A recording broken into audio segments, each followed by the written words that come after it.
कुछ हम ज्योतिष चक्रानुसार मानवों का या जीव जंतु का जितने समुदाय है यहाँ पर योनि है उनके बारे में कुछ ऐसा बात बोल रहे हैं जो इसके पास में ज्ञान होगा वो उसको पकड़ लेगा, इसके पास में ज्ञान नहीं है वो नहीं पकड़ेगा।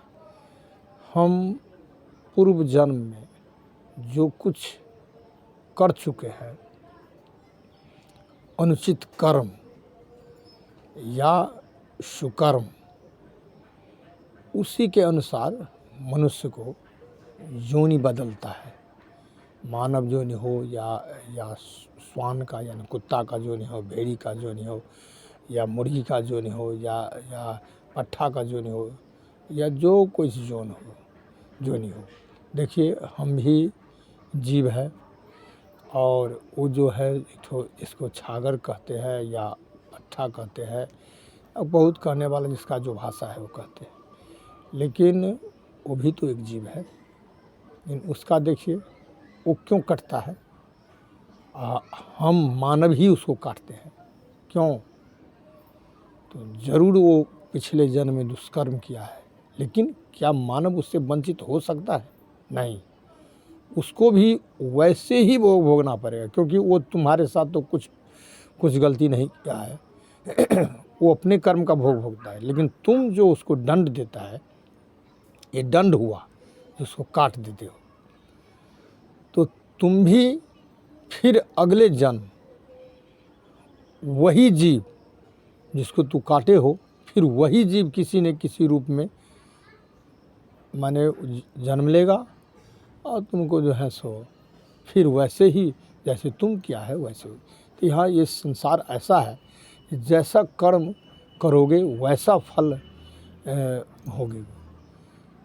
ये भी कहता है जैसा कर्म यथा कर्म तथा फलम, तो जैसा कर्म वैसा फल, जैसा पूर्व जन्म में किया है वैसे इस जन्म में पा रहा है।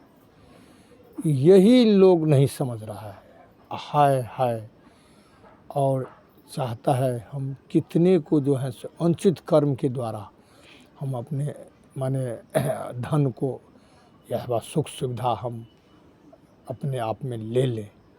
लेकिन ये सब आदमी को अपना जो है उस पर ध्यान देना चाहिए। ये ऐसा क्यों, संसार में अगल बगल चारों तरफ देखकर भी अपने आप को सुधार करना चाहिए।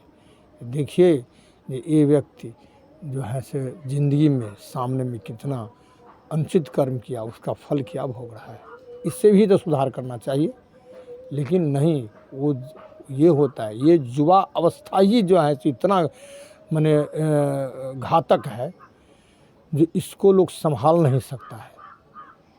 और यही जो है सो बाद में जैसा इस अवस्था में जैसा कर्म करता है वैसा आगे प्रौढ़ावस्था में उसको भोगना पड़ता है, फिर उसके बाद वृद्धावस्था में भोगना पड़ता है। और अब हम अपने वाणी को विराम देते हैं।